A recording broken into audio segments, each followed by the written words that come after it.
Cerita Silat Online Channel mempersembahkan serial Pendekar Raja Wali Sakti, episode Durjana Pemetik Bunga, bagian 3. Suasana desa Jati Ireng tampak lain dari biasanya, seluruh pelosok desa tampak sepi. Kedai-kedai pun seperti enggan untuk buka. Yang lebih menyolok ternyata para gadis tidak ada yang berani keluar rumah sendirian. Kabar tentang adanya Kamandaka atau si Durjana Pemetik Bunga telah tersebar luas. Apalagi ditambah dengan munculnya Dewi Mawar Merah. Perempuan cantik itu sangat kejam dan sukar dicari tandingannya saat ini. Saat matahari berada di puncak paling tinggi pada garis edarnya, tampak seekor kuda hitam berjalan lambat-lambat di jalan utama desa Jati Ireng. Penunggangnya seorang pemuda berambut panjang dengan ikat kepala putih. Dia mengenakan baju rompi yang juga warna putih. Gagang pedang berbentuk kepala burung Raja Wali tampak menyembul dari balik punggungnya. Jelas sudah bahwa penunggang kuda itu adalah pendekar Raja Wali Sakti atau Rangga. Di depan kedai yang kebetulan buka tapi sepi pengunjung, Rangga menghentikan langkah kaki kudanya. Hanya 2 orang saja yang kelihatan duduk di sana selain seorang laki-laki tua pemilik kedai. Rangga turun dari kudanya, lalu melangkah tegap memasuki kedai itu. Diambilnya tempat agak ke sudut. 2 orang pemuda yang duduk di situ memperhatikannya sejak Rangga datang hingga tengah menikmati makanannya kini. Pendekar Raja Wali Sakti itu tahu betul kalau dirinya tengah diperhatikan. Tapi tidak ambil peduli karena takut selera makannya berkurang. Sepi sekali desa ini. Kemana penduduknya? Pak, tanya Rangga pada pemilik kedai itu. Ada, jawab pemilik kedai itu. Apa nama desa ini? Tanya Rangga lagi. Desa Jati Ireng, jawab pemilik kedai itu lagi. Ki Sarman, panggil salah seorang pemuda yang ada di kedai itu. Maaf, sebentar, pamit pemilik kedai yang dipanggil Ki Sarman. Laki-laki tua berambut putih seluruhnya itu menghampiri 2 pemuda yang tidak begitu jauh dari Rangga. Salah seorang pemuda itu berbisik-bisik pada Ki Sarman. Laki-laki tua itu kelihatan manggut-manggut saja. Tak lama kemudian, kedua pemuda itu beranjak pergi setelah melirik Rangga sebentar. Pendekar Raja Wali Sakti itu kelihatan acuh, seolah-olah tidak memperhatikan sama sekali. Ki Sarman kembali menghampiri Rangga, lalu duduk di hadapannya. Rangga hanya melirik sedikit sambil mencuci tangannya di mangkuk kecil dari tanah liat bakar.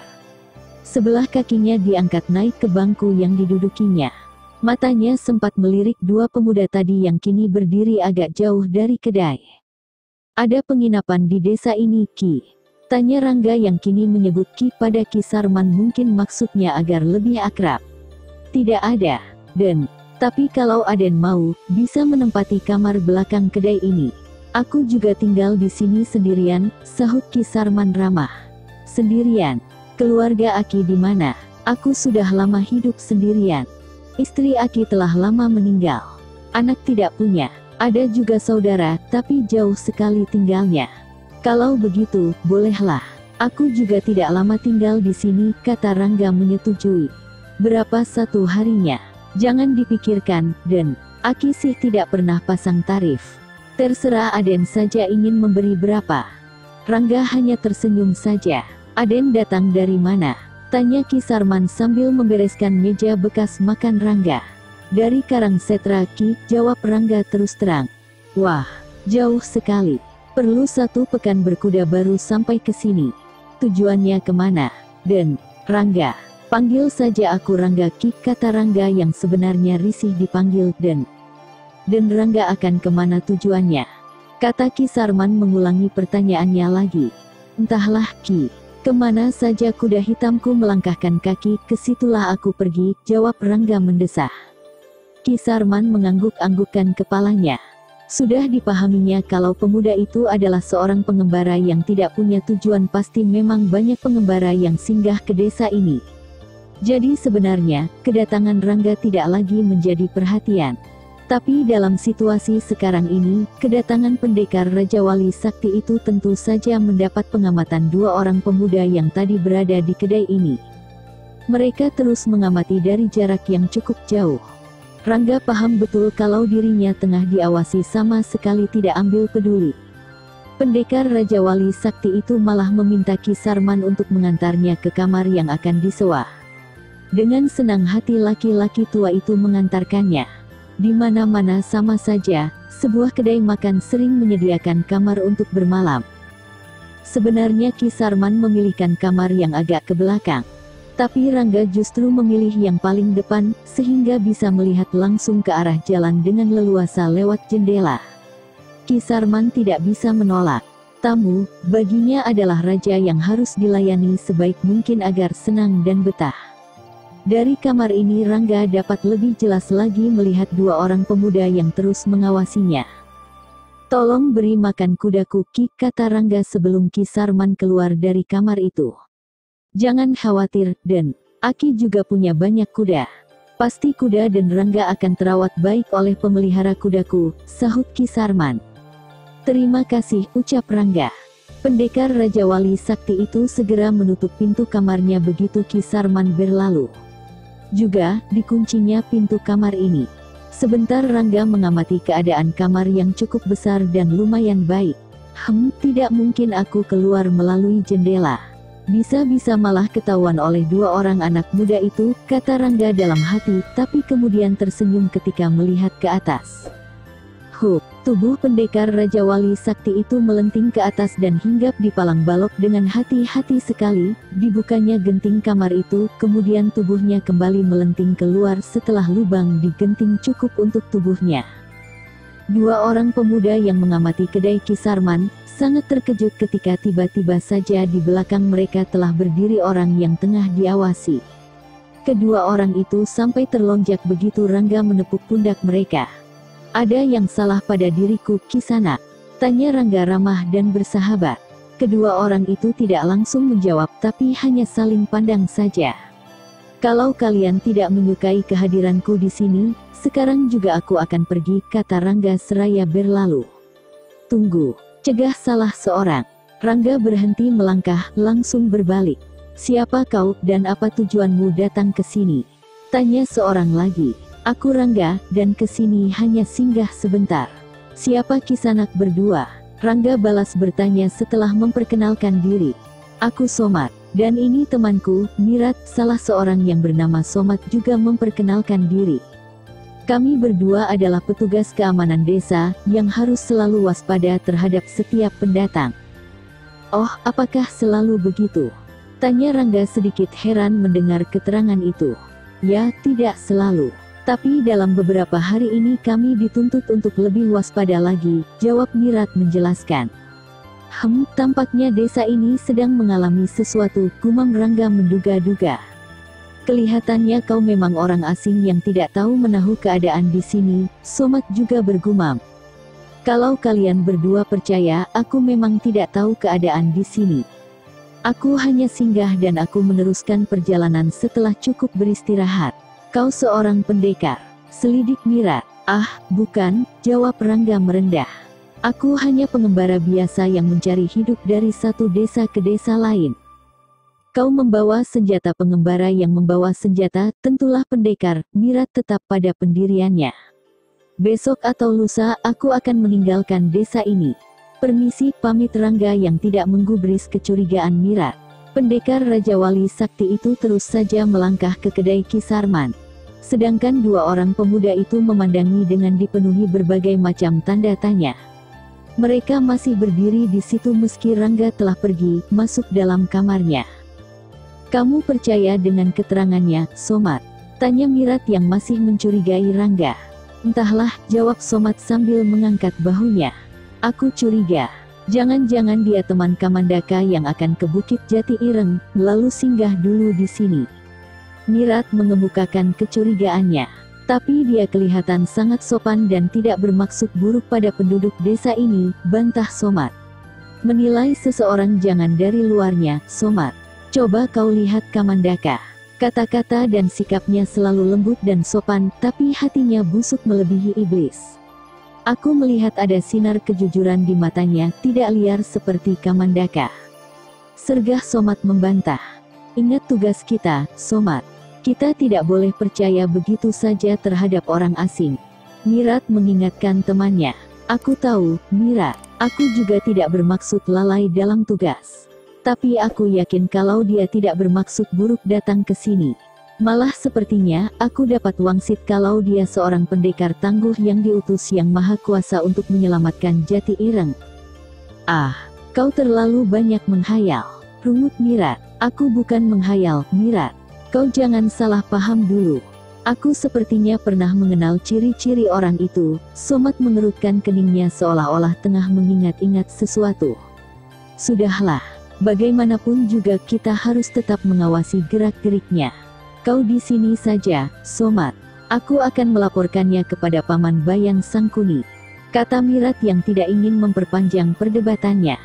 Sebaiknya aku saja yang pergi. Kau mencurigainya bukan? Nah, lebih tepat kalau kau saja yang mengawasi. Selak Somat. Cepatlah, sebelum dia pergi. Mirat mengalah. Jangan kemana-mana. Aku akan segera kembali, pesan Somat. Sudah, cepat sana. Ada apa Somat? Kau datang berlari-lari seperti dikejar setan saja, tanya Ki Parungkit ketika melihat Somat tergopoh-gopoh menghampirinya. Ada yang ingin kulaporkan, Ki, jawab Somat dengan napas terengah-engah. Apa ada gadis yang bunuh diri lagi? Tebak Bayan Sangkuni yang juga berada di rumah kepala desa itu. Bukan itu. Lalu apa? Di kedai Ki Sarman ada seorang pemuda asing yang kami curigai sebagai teman si Durjana pemetik bunga. Siapa pemuda itu? Tanya Ki Parungkit. Dia mengaku bernama Rangga. Katanya, hanya ingin singgah dalam pengembaraannya, Somat menjelaskan. Terus terang, Ki, aku sebenarnya tidak mencurigainya. Dia kelihatannya orang baik-baik dan hanya kebetulan saja singgah di sini. Tapi Mirat tetap mencurigainya, Ki. Dia kini masih mengawasi pemuda itu tidak jauh dari kedai Ki Sarman.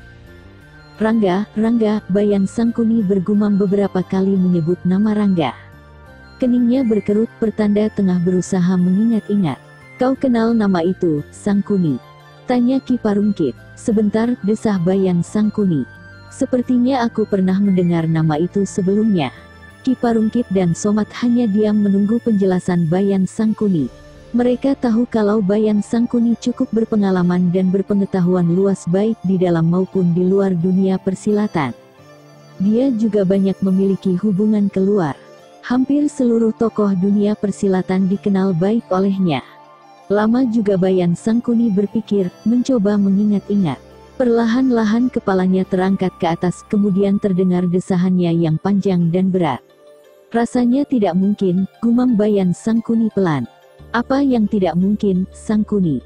Tanya Parungkit. Beberapa waktu yang lalu, di Karangsetra diadakan penobatan Raja pertama Karangsetra. Yang aku dengar, Raja muda itu telah 20 tahun menghilang bertepatan dengan terjadinya peristiwa pembegalan di Lembah Bangkai, atau tepatnya di sekitar Danau Cubung. Masih terdengar pelan suara Bayan Sangkuni. Maksudmu, peristiwa pembegalan yang menimpa Gusti Adipati Karangsetra oleh gerombolan iblis Lembah Tengkorak? Ki Parungkit menegaskan. Peristiwa itu memang pernah didengarnya dari mulut ke mulut. Benar, sahut Bayan Sangkuni. Putra tunggal Gusti Adipati Karangsetra hilang, lalu setelah 20 tahun berlalu muncul kembali di Karangsetra. Ya, aku juga dengar penobatan Raja muda itu. Kadipaten Karangsetra kini menjadi sebuah kerajaan. Ki Parungkit mengangguk-anggukkan kepalanya. Lalu apa hubungannya? Putra Gusti Adipati itu bernama Ranggapati Parmadi. Jadi, aku sendiri belum yakin kalau pemuda itu adalah Raja Karangsetra. Atau mungkin juga dia. Bayan Sangkuni tidak melanjutkan kata-katanya. Ki Parungkit dan Somat menunggu penjelasan selanjutnya sedikit tidak sabar. Ayo, kita temui dia. Ajak Bayan Sangkuni segera bangkit berdiri. Ki Parungkit hanya mengangkat bahunya saja, bersama Somat diikutinya Sangkuni yang telah melangkah keluar. Tapi, begitu kaki mereka melewati pintu depan rumah kepala desa itu, mendadak seorang perempuan tua berlari-lari sambil menangis melolong. Nyikati, ada apa? Tanya Ki Parungkit. Tolong, Ki, anakku, si Tole. Kenapa anakmu jatuh ke jurang sebelah selatan Bukit Jati Ireng? Ada-ada saja, rungut Bayan Sangkuni. Sangkuni, kau terus saja menemui pemuda itu. Biar aku dan Somat yang akan mendong anak itu, kata Ki Parungkit. Hati-hatilah. Daerah itu dekat pancuran tempat si Durjana pemetik bunga berdiam. Sebaiknya ambil jalan memutar saja.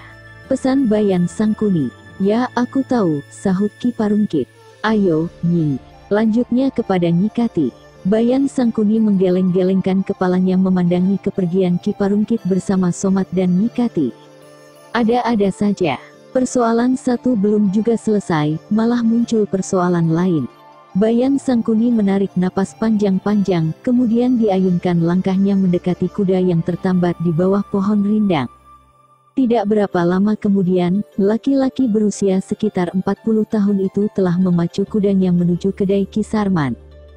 Bersambung ke Durjana Pemetik Bunga bagian 04. Masih bersama cerita silat online channel. Jangan lupa like and subscribe, terima kasih.